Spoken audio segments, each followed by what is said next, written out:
नमस्कार।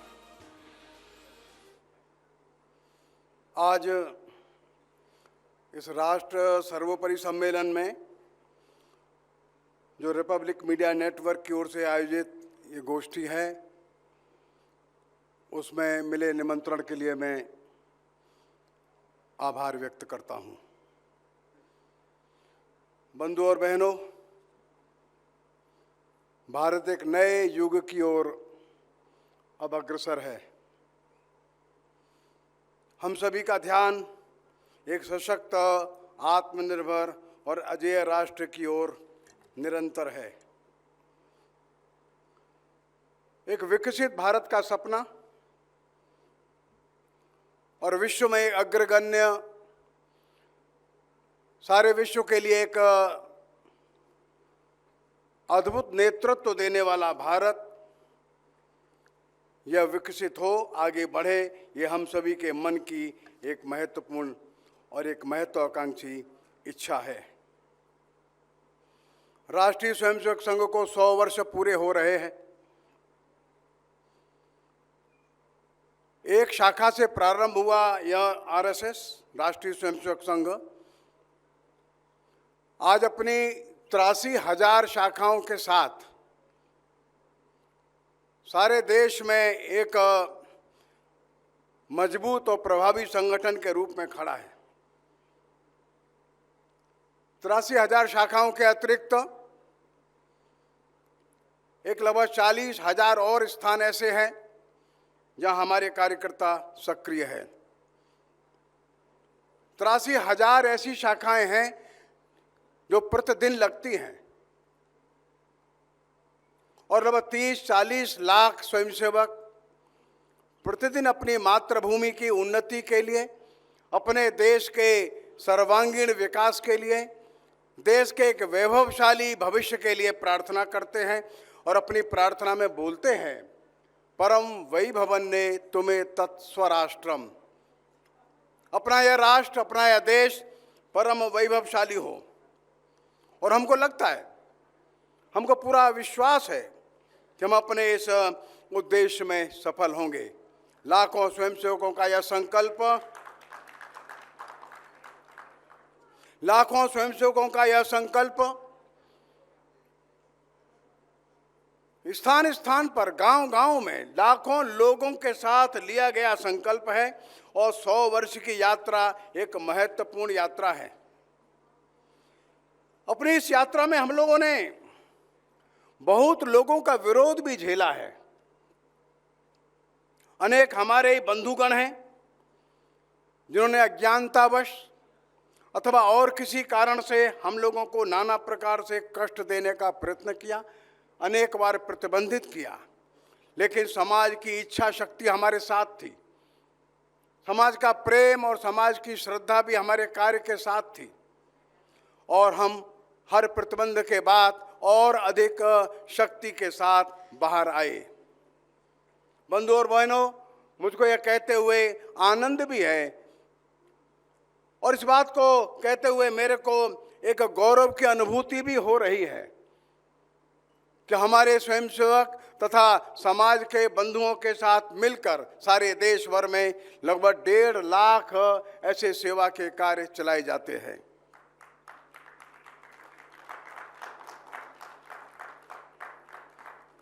हमारे स्वयंसेवक देश भर में कोई भी समस्या हो, समाज के अंदर किसी भी प्रकार का संकट हो, वो चाहे दैवीय आपदा हो अथवा और किसी कारण से आया हुआ वह संकट हो, हमारे स्वयंसेवक सदैव अगली पंक्ति में, प्रथम पंक्ति में आकर के समाज के साथ मिलकर उस संकट का समाधान करने का प्रयत्न किए हैं।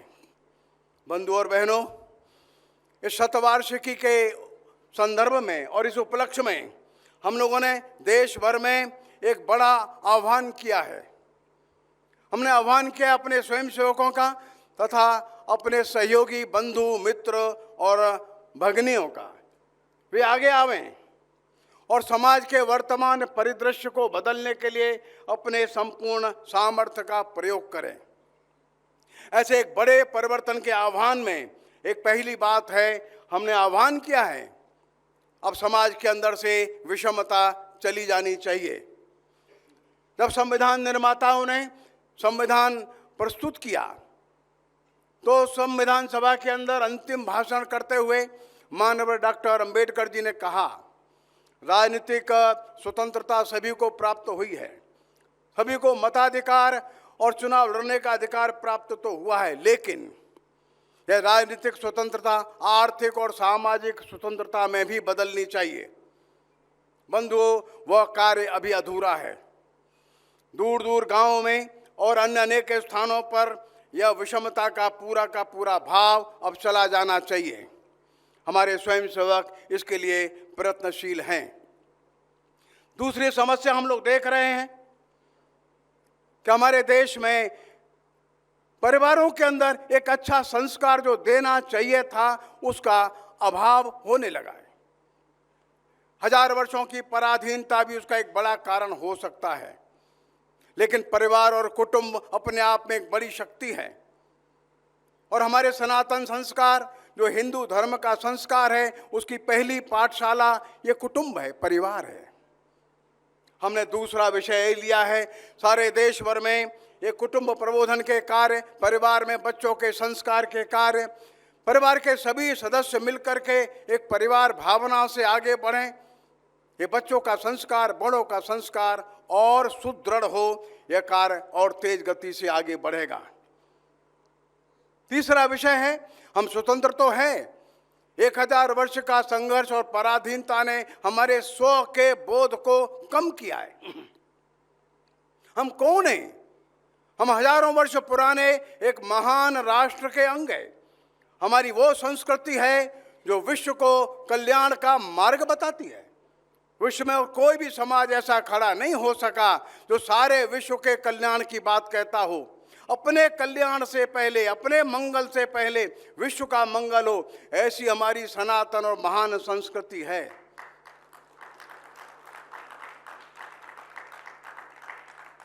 हमारे पास एक बड़ा विशाल साहित्य है।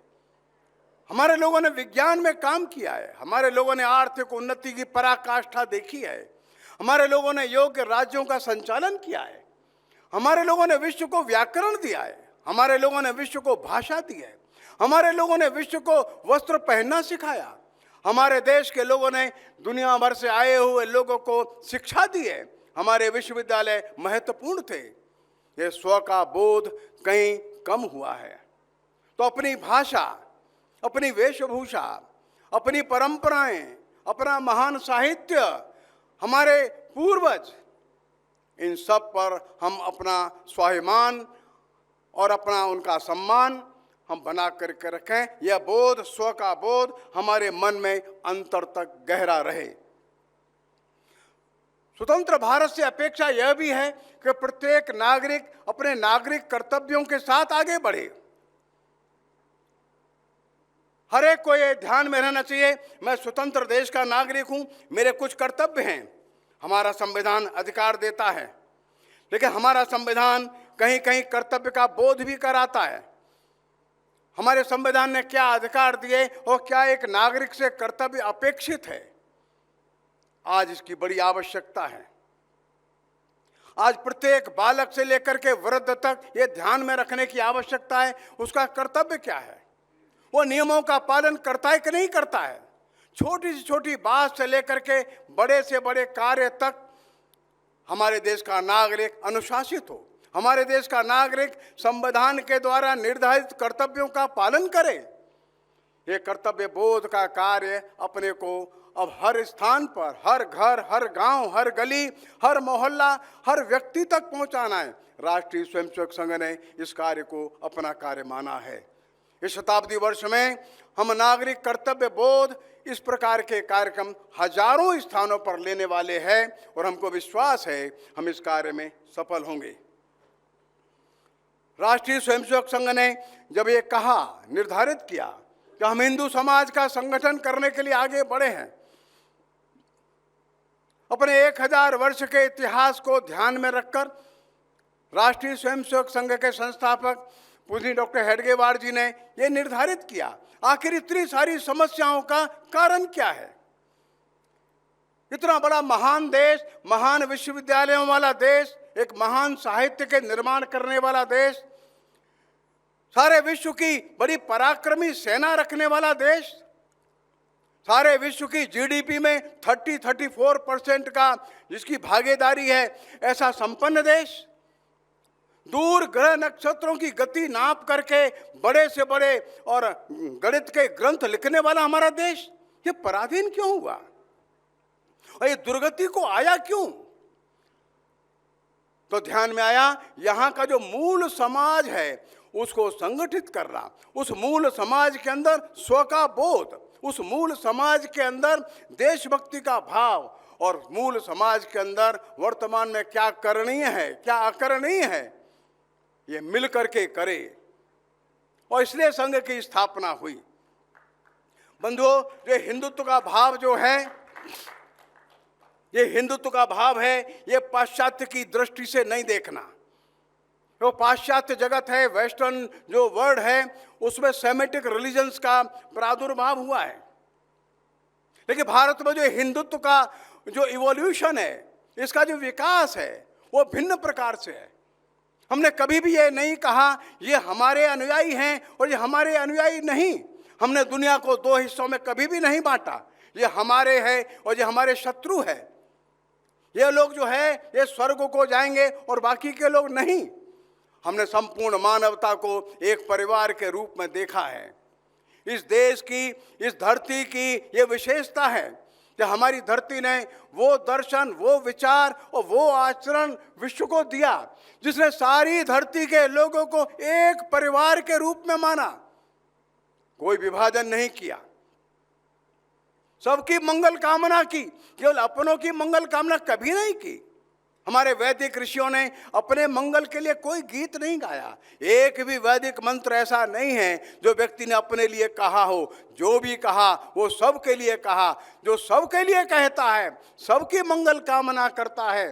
अनंत प्रकार की विविधताओं में जो इन्फिनाइट डाइवर्सिटीज है, उन सब के अंदर एकत्व का, वननेस का धागा ढूंढ लेता है और सबको अपना ही मानता है। ये हिंदुत्व का मौलिक दर्शन है। फंडामेंटल जो प्रिंसिपल है वो ये है।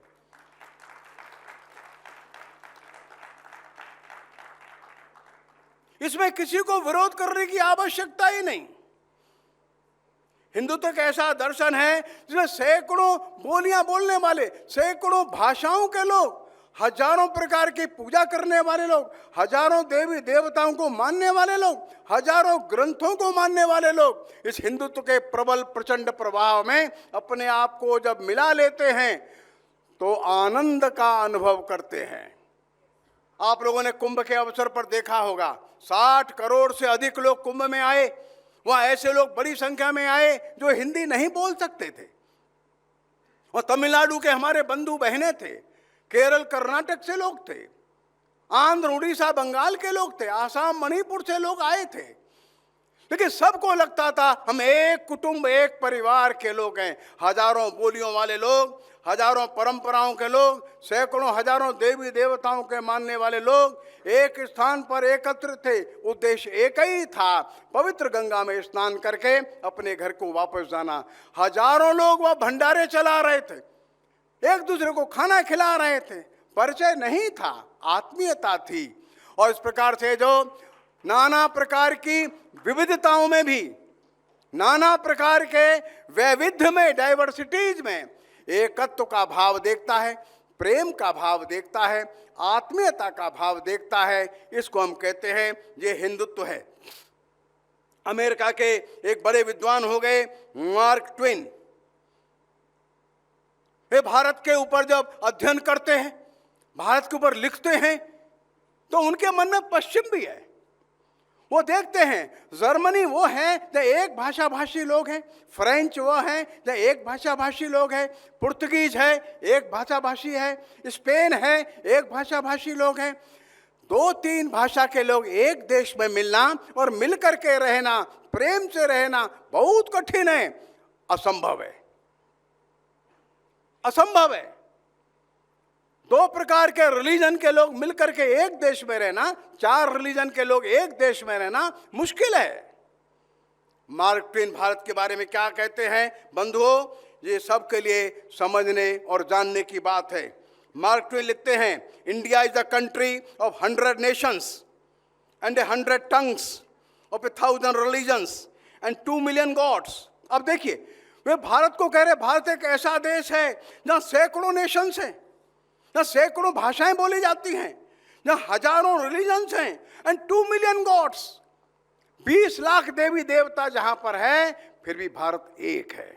आगे भी लिखते हैं, ये भारत कोई सामान्य देश नहीं है, ये सामान्य देश नहीं है।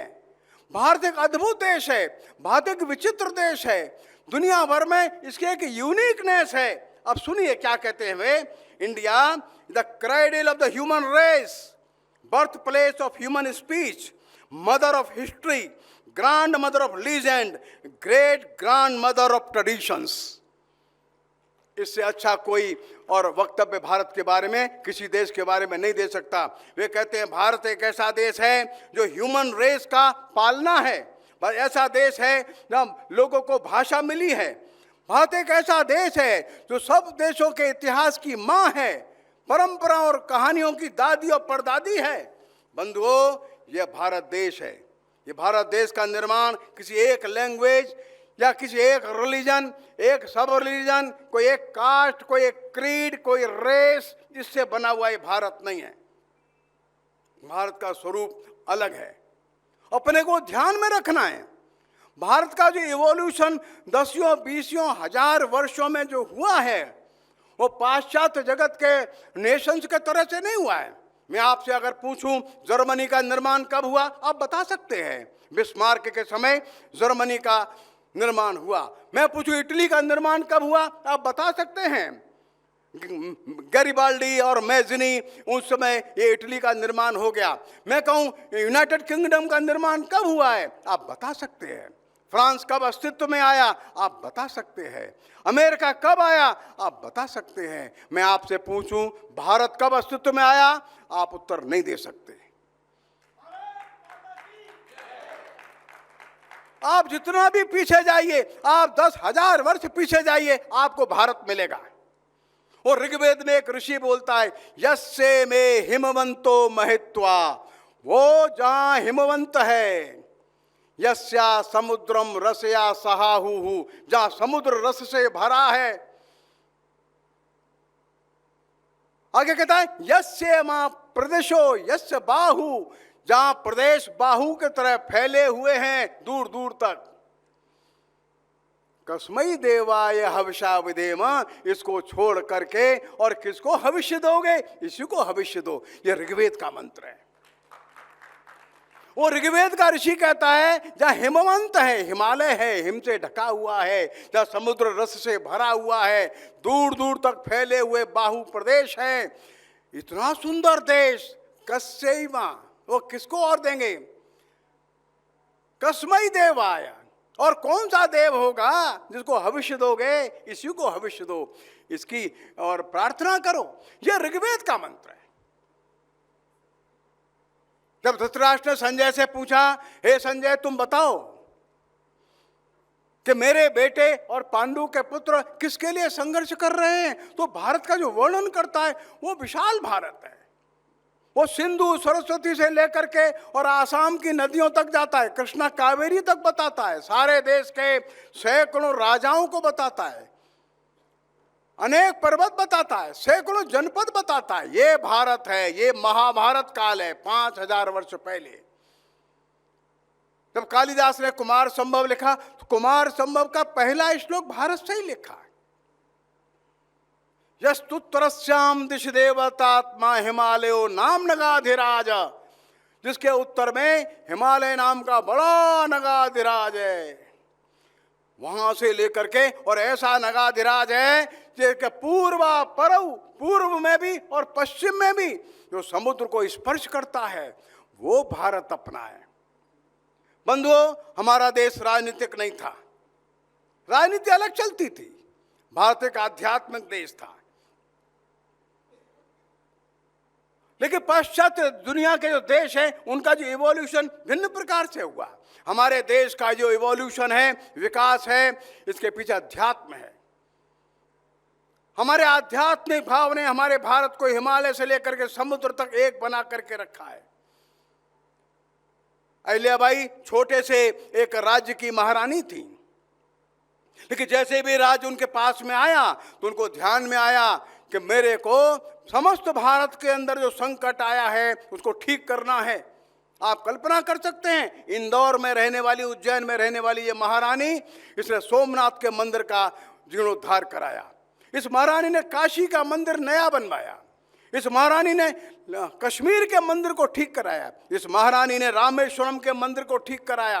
कौन सी भावना थी जो इस महारानी को ये बता रही थी, केवल इंदौर का राज्य तुम्हारा नहीं है, हे रानी तू सारे देश की रानी है। आध्यात्मिक दृष्टि से हमारा देश ऐसा देश है। इस देश का विकास करना तो इस देश की इन भावनाओं को ध्यान में रख करके विकास करना है। अब हम थोड़ा देर चर्चा करते हैं विकास के ऊपर। हमारा देश 47 में स्वतंत्र हुआ।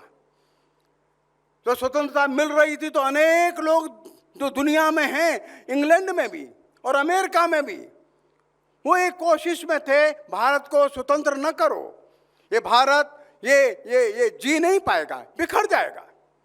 यहाँ के लोग शासन चलाने में असमर्थ है। स्वयं विंस्टन चर्चिल कहा करते थे भारत के लोग असभ्य है, अनसिविलाइज्ड है, भारत के लोग बारबेरिक है, भारत के लोग शासन चलाना नहीं जानते। ये देश टुकड़े टुकड़े में बंट जाएगा और उसका जो अपराध है हमारे सिर पर आएगा, जिम्मेदारी हमारे ऊपर आएगी। क्रमांक 2, ये देश भूख से मर जाएगा। यहाँ के लोग अपने लोगों को खाना नहीं खिला पाएंगे।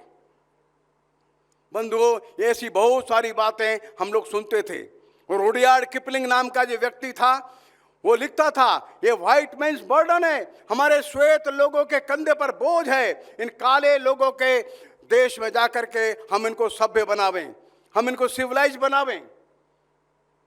हमारा देश 47 में 15 अगस्त को स्वतंत्र हुआ। जब अंग्रेज गया तब देश में केवल 1 करोड़ या 1.5 करोड़ टन गेहूं पैदा होता था। देश में संकट था। आज बताते हुए मुझको प्रसन्नता है, हम देश में 12 से लेकर 14 करोड़ टन गेहूं पैदा करते हैं। अपनी आवश्यकता से 2 करोड़ टन गेहूं ज्यादा पैदा करते हैं। देश में उसमें 5-6 करोड़ टन केवल खाद्यान्न पैदा होता था। आज हम 35 करोड़ टन खाद्यान्न पैदा करते हैं। देश में केवल 1000 सीट MBBS का था, आज 1,10,000 सीट MBBS का है। आज हम दुनिया में सबसे ज्यादा दूध के सबसे बड़े हम उत्पादक आज हम हैं। आज दुनिया में सबसे ज्यादा दुनिया को देने वाले जो इंजीनियर्स हैं, दुनिया को देने के लिए डॉक्टर्स हैं, दुनिया को देने के लिए मैनेजमेंट के लोग हैं, आज हम हैं। साक्षरता केवल 20% के आसपास थी, आज देश में साक्षरता लिटरेसी 80% से ऊपर है। बंधुओं, देश ने बड़ी तेजी से उन्नति की है। आज हम सैटेलाइट लॉन्च करने में दुनिया में सबसे तेज है।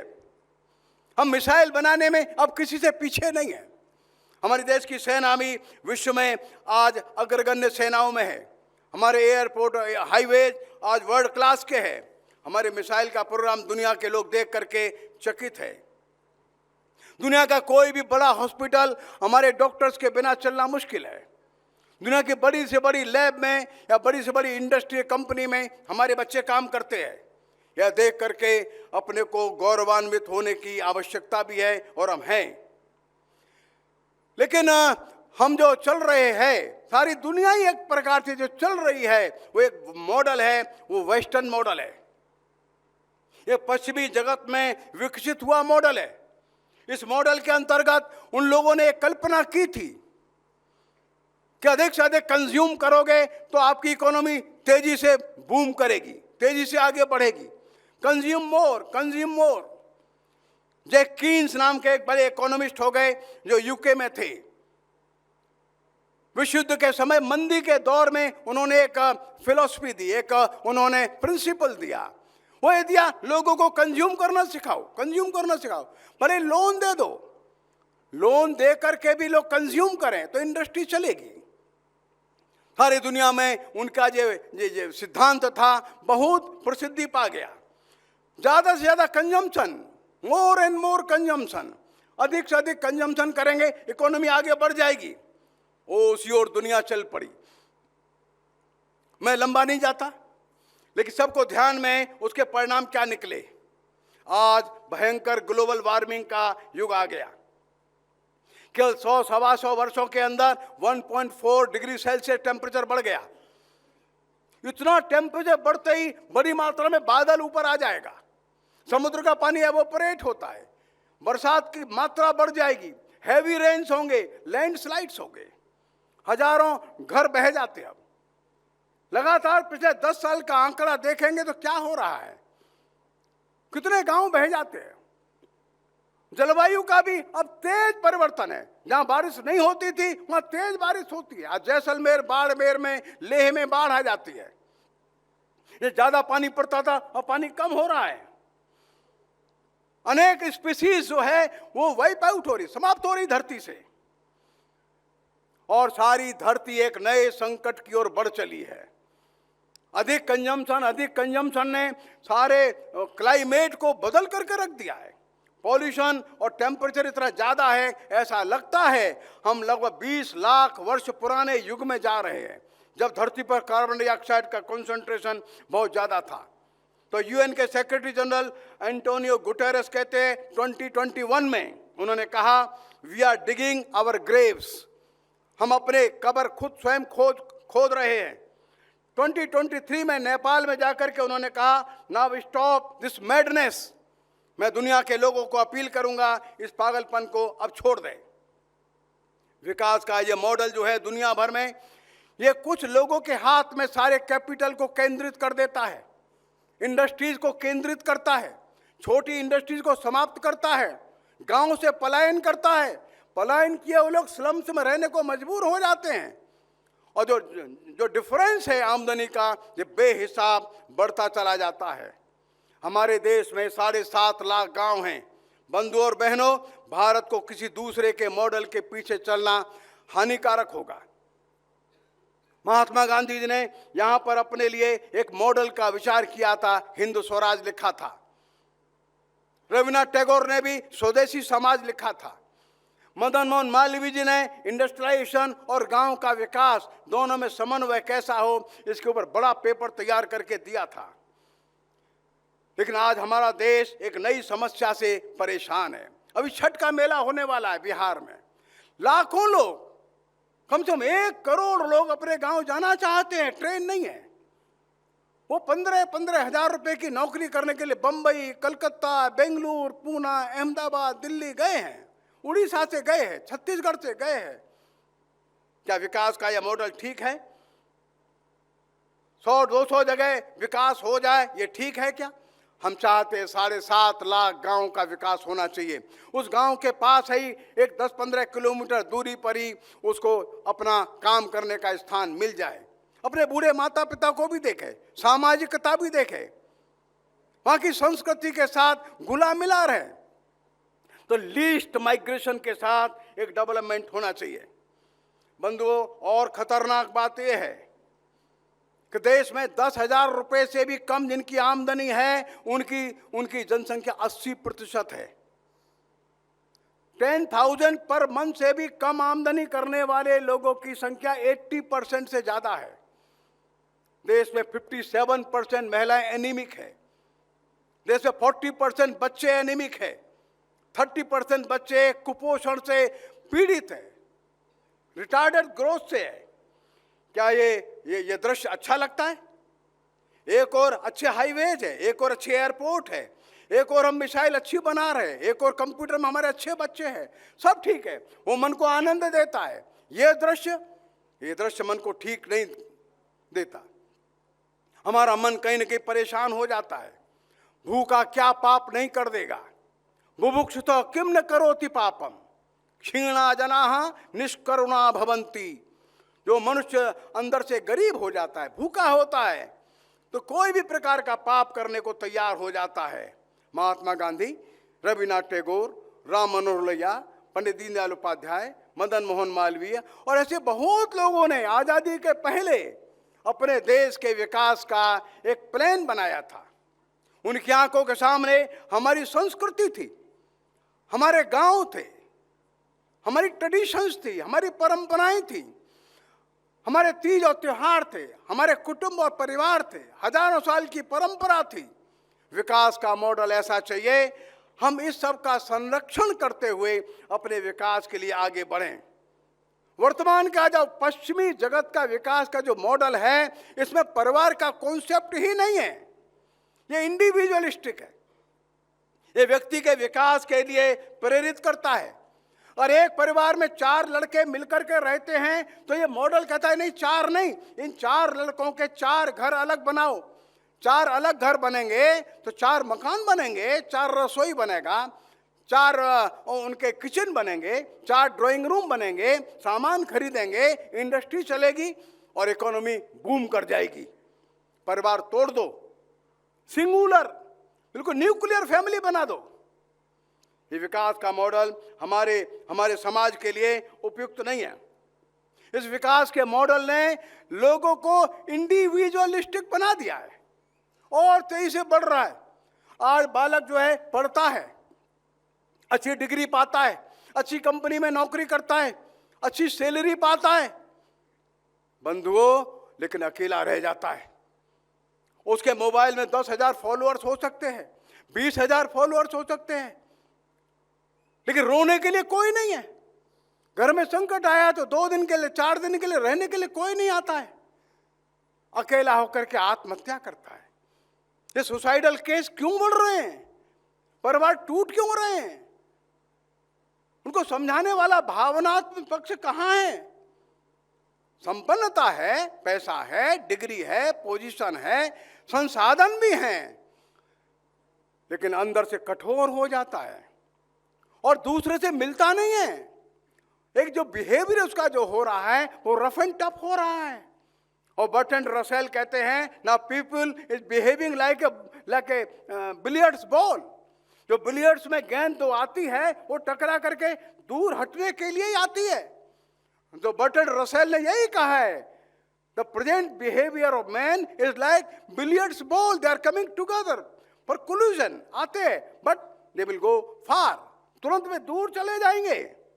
इस मॉडल ने व्यक्ति के अंदर की आत्मीयता को, भावनाओं को, इसको समाप्त करने का प्रयत्न किया है और इसलिए व्यक्ति हिंसक हो रहा है। अमेरिका के सैकड़ों विद्यालयों में छोटे छोटे बच्चे जाते हैं, वो हत्या कर देते हैं, वे बंदूक लेकर के जाते हैं। 1 वर्ष के अंदर 318 घटनाएं हुई हैं अमेरिका के अंदर। ये मॉडल जो है ये बच्चों को भी परेशान कर रहा है, परिवारों को भी तोड़ रहा है और इंडिविजुअलिस्टिक सोसाइटी होने के नाते से एक साइकोसोमेटिक बीमारियां दे रहा है। व्यक्ति परेशान है। अब देखिए, जो मानसिक जो रोगी हैं वो तेजी से बढ़ते चले जा रहे हैं, वे कहाँ जाएं? बंधुओं, इस पर गंभीरता से विचार करना है। हमारा देश आध्यात्मिक है, हमारा देश होली, दिवाली, छठ ये मनाने वाला देश है। हमारा देश दुर्गा पूजा, दिवाली मनाने वाला देश है। हमारा देश उत्सव प्रिय देश है। असम में 3-3 बार बिहू होता है। ठीक है, आमदनी थोड़ा कम होगी लेकिन आनंद से रहता है। बंगाल का व्यक्ति दुर्गा पूजा में मगन है, केरल का पोंगल मनाता है, उत्तर भारत दिवाली मनाता है। हमारा समाज उत्सव प्रिय समाज है और इसलिए विकास का जो प्रारूप होगा उसमें उत्सवों को कहाँ जगह है, समाज को जगह कहाँ है, आध्यात्मिक भावों को स्थान कहाँ है, परिवार की एकजुटता कहाँ है। और इसलिए वर्तमान का जो मॉडल है उसमें बहुत सारी और ऐसी बातें हैं जिनको अपने को सुधार करना है। अब मैं तीसरी बात पर आता हूँ। दीनदयाल जी कहते थे हमारे देश में ये संस्कार मिलेगा कि बच्चा समाज के लिए काम करे, बच्चा समाज के लिए विचार करे, वो इंडिविजुअलिस्ट न हो जाए, आत्म केंद्रित न हो जाए। हमारे देश में हजारों वर्षों तक शिक्षा निःशुल्क थी। वेनसांग और फाइयान बाहर से आए, ईस्ट सिंह बाहर से आए, सैकड़ों विद्यार्थी, हजारों विद्यार्थी बाहर से आता था। वो एटीएम कार्ड लेकर के नहीं आता था, वो जेब में पैसा लेकर के नहीं आता था, केवल एक थैले में 4 कपड़ा लेकर के चल देता था। हजारों मील की यात्रा करता था और एक बार विश्वविद्यालय में प्रवेश पा गया, 12-14 साल निःशुल्क शिक्षा पाता था, शिक्षा पा करके चला जाता था। भारत की शिक्षा निःशुल्क थी। भारत ने कभी भी शिक्षा का पैसा नहीं लिया, अंग्रेजों के आने तक नहीं लिया। क्या कमाल था मदन मोहन मालवीय जी का, इतना बड़ा विश्व का इतना बड़ा विश्वविद्यालय खड़ा किया सरकार से एक पैसा लिए बिना। 3700 एकड़ जमीन पर विश्वविद्यालय बनाया उन्होंने। स्वामी श्रद्धानंद जी ने वहां हरिद्वार में विश्वविद्यालय बनाया, रविन्द्रनाथ टैगोर ने वहां बंगाल में विश्वविद्यालय बनाया, गांधी जी ने काशी विद्यापीठ काशी में बनाया और वर्धा में दूसरा विश्वविद्यालय बनाया। हमारे देश के बच्चों को शिक्षा सुलभ हो। दुर्भाग्य की बात है आज एक एक इंजीनियरिंग कॉलेज में 1.5 लाख रुपया प्रतिवर्ष फीस लगती है। बच्चा कहां से ला करके देगा? इस शिक्षा पद्धति ने हमारे देश के बड़े समाज को शिक्षा से वंचित कर दिया है। कोचिंग का खर्चा 2.5 लाख रुपए 3 लाख रुपए का है। 60-70% समाज इस शिक्षा से दूर चला जा रहा है। बंधुओं, हमको ऐसा मॉडल चाहिए क्या? इस पर विचार करना है। दीनदयाल जी कहते थे समाज की जिम्मेदारी है बच्चों को शिक्षा निःशुल्क दे। बच्चा योग्य बने ये समाज की जिम्मेदारी है और बच्चा योग्य बन करके समाज को वापस दे उस बालक की जिम्मेदारी है। हमको विचार करना होगा, हम ऐसा मॉडल डेवलप करें, विकसित करें जिसमें शिक्षा जो है इतनी महंगी न हो। बंधुओं, हमारा मॉडल केवल और केवल भारत के लिए नहीं होगा। हमारा जो मॉडल होगा ये संपूर्ण विश्व के कल्याण को ध्यान में रख करके होगा। मैं यहाँ पर महर्षि चाणक्य के बारे में एक बात बताना चाहूँगा। हम सब जानते हैं कि चाणक्य, जिनका नाम विष्णुगुप्त था, उन्होंने एक अर्थशास्त्र का और लेखन किया। चाणक्य का अर्थशास्त्र हम सभी जानते हैं, लेकिन चाणक्य ने, विष्णुगुप्त ने जो अर्थशास्त्र लिखा उसका पहला श्लोक क्या था? चाणक्य के अर्थशास्त्र का जो पहला श्लोक है वो बहुत ध्यान देने का है। वो लिखते हैं पृथिव्याः लाभ पालनोपाय शास्त्रम अर्थशास्त्रम इति। सारी धरती के पृथिव्याः लाभ पालनोपाय, सारी धरती के लाभ की पालना, सारी धरती का पालन अच्छे से हो। पृथिव्याः लाभ पालनोपाय शास्त्रम अर्थशास्त्रम इति। वो मगध साम्राज्य के लिए अर्थशास्त्र नहीं लिख रहे थे। और सारी धरती का आनंद हो, सारी धरती का विकास हो, सारी धरती के सभी लोग सुखी रहो, वो इतिहास में लिख रहा हूं। और इसलिए भारत का मॉडल ऐसा होगा जिसमें हम सारी धरती के आनंद की, सारी धरती के मंगल की कामना करते हुए ऐसा मॉडल विकसित करें। भारत केवल अपने ही आनंद के लिए, अपने मंगल के लिए नहीं, हम चाहेंगे सूडान के लोग भी प्रसन्न रहें, इथोपिया के लोग भी प्रसन्न रहें, दुनिया में कोई भी भूखा न रहे, दुनिया में सभी लोग आनंद से रहें। ऐसा मॉडल विकास का भारत के लिए अभीष्ट है। और इसलिए 2 बड़े संकटों से विश्व गुजर रहा है। पहला मैंने संकट बताया, यह कंज्यूमरिज्म का है। साइंस एंड टेक्नोलॉजी ने बहुत कुछ दुनिया को अच्छा दिया है, इसमें कोई दो मत नहीं है। हमारे जीवन को कष्टों से मुक्त किया है, हमारे जीवन में से समस्याओं को कम किया है, बीमारियों में औषधियां दी हैं, दूरी को कम किया है। लेकिन साइंस एंड टेक्नोलॉजी, इंडस्ट्री और मार्केट और विज्ञापन मिलकर के एक कंज्यूमरिज्म का एक विशियस साइकिल बना देते हैं। सब जगह कूड़े के बड़े बड़े ढेर खड़े हैं, पृथ्वी परेशान है, कौन इससे रोकेगा? तब भारत का दर्शन ध्यान में आता है। अब भारत कहता है तेन त्यक्तेन भुंजीथाः, तुम उतना ही उपयोग करो जितना त्याग करने के बाद बच जाता है। त्यक्तेन, छोड़ दो, कमाओ खूब लेकिन छोड़ दो, निकाल दो। त्यक्तेन भुंजीथाः, आध्यात्मिक सुख जो है, आत्मिक सुख है, ये ढूंढो। कंज्यूमरिज्म से सामान इकट्ठा हो सकता है, लेकिन मनुष्य का जीवन सुखी होगा, आनंदमय होगा, इसकी कोई गारंटी नहीं है। भारत दुनिया को एक नया दर्शन दे सकता है। विज्ञान भी रहेगा, तकनीक भी रहेगा, लेकिन हमारे आध्यात्मिक भावों के अनुकूल सारे दुनिया का जो मांगल्य करेगा वो विज्ञान, वो तकनीक हमको चाहिए। इसका जो अग्रसर है, इसको लीड करने का काम है, वो भारत को ही करना पड़ेगा। हम आज करें या कल करें।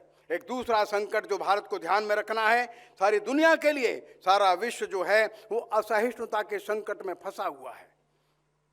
ये इंटॉलरेंस जो है सारे दुनिया के अंदर बहुत गहरी बैठी है, हजारों वर्षों से बैठी है। क्या कारण है कि रूस और यूक्रेन का युद्ध समाप्त नहीं होता? क्या कारण है हमास, हूती, इजराइल संघर्ष कर रहे हैं? क्या कारण है अफगान में इतना संघर्ष चल रहा है? क्या कारण है पाकिस्तान स्थिर रह नहीं पाता? जगह जगह संघर्ष चल रहा है। सारी दुनिया में जो असहिष्णुता है, इंटॉलरेंस है, इसका समाधान केवल और केवल भारत के पास है। क्योंकि भारत ने ये माना है कि सभी मनुष्यों के अंदर वही एक ईश्वर है, एक परमात्मा है। और इसलिए किसी भी मनुष्य को हम देखते हैं, किसी भी जीव को देखते हैं, मन में करुणा का भाव पैदा होना स्वाभाविक है। क्यों? क्योंकि नारायण उसके अंदर है, परमात्मा उसके अंदर है।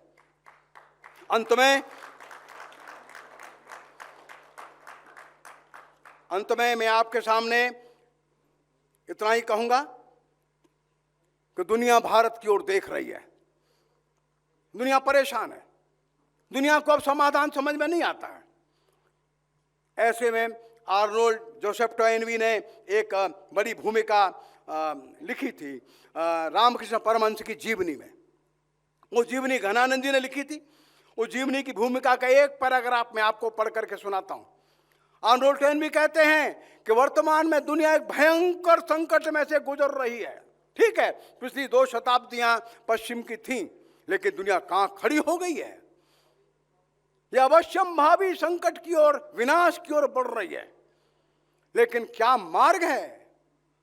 आर्नोल्ड टोयनबी कहते हैं अब कोई मार्ग नहीं बचा, ये विनाश की ओर ही जाएगी। अब फिर कहते हैं नहीं, बस देयर इज वे, एक मार्ग है, अगर ये दुनिया भारत की शरण ले ले। क्या सुंदर वाक्य है उनका। At this supremely dangerous moment in human history, the only way of salvation for mankind is an Indian way.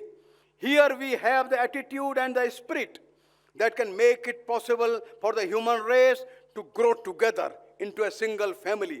And in the atomic age, this is the only alternative to destroying ourselves. वो कहते हैं यहाँ 2 बातें भारत में है। भारत में एक spirit है, लोगों के पास एक भावना है। भारत में एक एटीट्यूड है, एक स्वभाव है, एक व्यवहार है। ये 2 बातें हमने पकड़ ली तो हम बच जाएंगे। ये 2 बातों के कारण से भारत के लोग सारे विश्व को एक परिवार की तरह लेकर के चलना जानते हैं। ये 2 बातें हम ले लें, हम बच जाएंगे। अदरवाइज हम तो अनअवॉइडेबल एक डिस्ट्रक्शन की ओर बढ़ ही रहे हैं। बंधुओं, जिन 2 बातों का उन्होंने जिक्र किया है, स्पिरिट एंड एटीट्यूड, राष्ट्रीय स्वयंसेवक संघ का यही कहना है। हम उन भावों को जगाते हैं, उन व्यवहार को जगाते हैं जिससे देश सामर्थ्यवान भी हो, ये देश एकजुट रहे, ये देश समस्त विविधताओं में एकत्व का अनुभव करे, आत्मीयता का अनुभव करे, मिलकर के देश आगे बढ़े। कोई गरीब न रहे, कोई दुखी न रहे, कोई अशिक्षित न रहे। सारी बुराइयों का समाधान हम करें, फिर से अपनी परिवार व्यवस्था को लेकर के आवें, प्रकृति का संरक्षण करें, सत्यनिष्ठा के साथ एक आदर्श नागरिक का व्यवहार प्रस्तुत करें और समाज, संपूर्ण समाज को अपना माने, ऐसी आत्मीयता का विकास करें। एक अंतिम बात, समाज को मितव्ययी बनने की ओर ले चलो। जब तक समाज कम कम कम कम की ओर नहीं बढ़ेगा, तब तक हम इस पॉल्यूशन को और इस डिस्ट्रक्शन को रोक नहीं सकते। ग्लोबल वार्मिंग को रोकने का एकमात्र तरीका यह है, हम पुराने भारतीय दर्शन पर आ जाएं, कम और कम और कम। इसलिए मैं यहाँ बैठे सभी बंधुओं से और जो कहीं भी सुन रहे उन सभी बंधुओं, बहनों, माताओं से यह प्रार्थना करूंगा, भारत का दर्शन बताता है आप खूब कमाओ, हजारों हाथों, सैकड़ों हाथ से कमाओ, लेकिन हजारों हाथ से ये उन लोगों को दे दो जिनकी आवश्यकता है, और जो न्यूनतम है वो अपने लिए रख लो। और इसलिए यदि भारत अपने इस पुराने दर्शन पर चलेगा, भारत अपने पुराने ऋषियों महर्षियों के इस आत्म वाक्य को पकड़ लेगा, उनके जीवन को ध्यान में रखेगा, यह हजारों वर्षों की महान ख्याति है जो हमको दुनिया को देनी है, और ये रिस्पॉन्सिबिलिटी भारत के कंधों पर है। ये हमारे कंधों पर एक वैश्विक दाय है, ये डिवाइन रिस्पॉन्सिबिलिटी है। दुनिया जब भयंकर परेशान है तो भारत फिर से मार्ग दिखाने के लिए अपने आप को प्रस्तुत करेगा। राष्ट्रीय स्वयंसेवक संघ इसी कार्य को करने में लगा है। इस शताब्दी वर्ष में इन सब कार्यक्रमों के द्वारा हम अपने सनातन आदर्श, सनातन सिद्धांतों को इतनी मजबूती के साथ सारे देश में फिर से स्थापित कर देने के लिए दृढ़ संकल्पित है, और फिर बाद में विश्व का नेतृत्व करने के लिए देश खड़ा हो जाए। यही हमारी आकांक्षा है। आप लोगों ने धैर्य से सुना। मैं सभी को विनम्रतापूर्वक प्रणाम करता हूँ। नमस्कार।